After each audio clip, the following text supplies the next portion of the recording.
Tanpa pemberantasan korupsi yang sampai ke akarnya, tidak mungkin Indonesia mengalami kemajuan.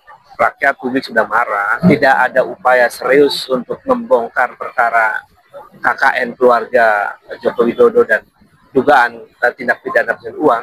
Jangan salahkan rakyat memilih jalannya sendiri. Saya tidak punya harapan terlalu besar pada pemerintahan sekarang ya. Alasannya karena anaknya ada jadi wapres.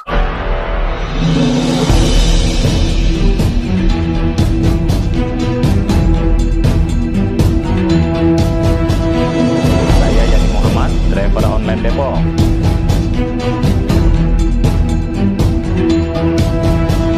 Jadi saya kira di momentum 27 tahun reformasi ini mestinya pemberantasan korupsi, penegakan hak asasi manusia itu mengalami upaya yang sangat serius begitu untuk diberantas, ditegakkan hak asasi manusianya dan seterusnya.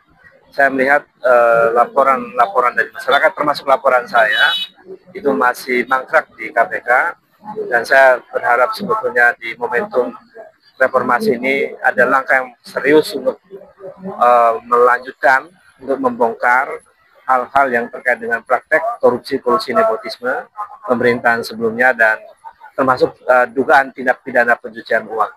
Saya kira itu agenda penting ya untuk membuat Indonesia menjadi lebih baik. Tanpa pemberantasan korupsi yang sampai ke akarnya, tidak mungkin Indonesia mengalami kemajuan. Termasuk tanpa penegakan hak asasi manusia, tidak mungkin Indonesia mengalami kemajuan. Ekonomi ditentukan oleh faktor seberapa besar negara menjalankan supremasi hukum, termasuk pemberantasan korupsi dan penegakan hak asasi manusia.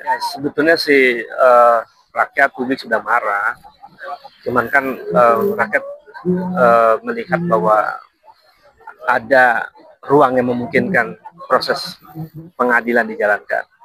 Jadi KPK dan lembaga penegak hukum mestinya serius untuk memberantas korupsi. Kalau dalam waktu bulan-bulan ke depan tidak ada upaya serius untuk membongkar perkara KKN keluarga Joko Widodo dan dugaan tindak pidana pencucian uang, maka jangan protes, jangan marah kalau rakyat justru akan bangkit melakukan perlawanan secara lebih luas.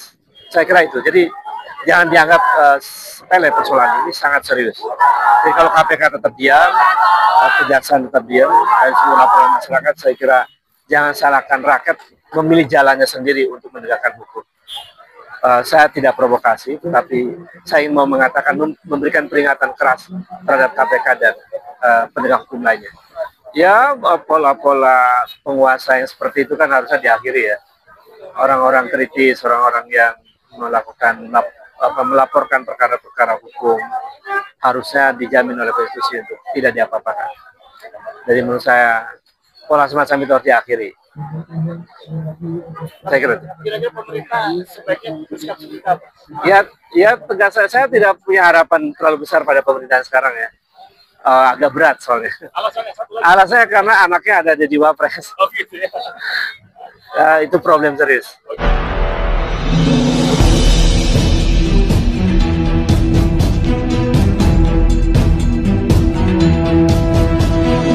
Saya Yani Muhammad, driver online Depok.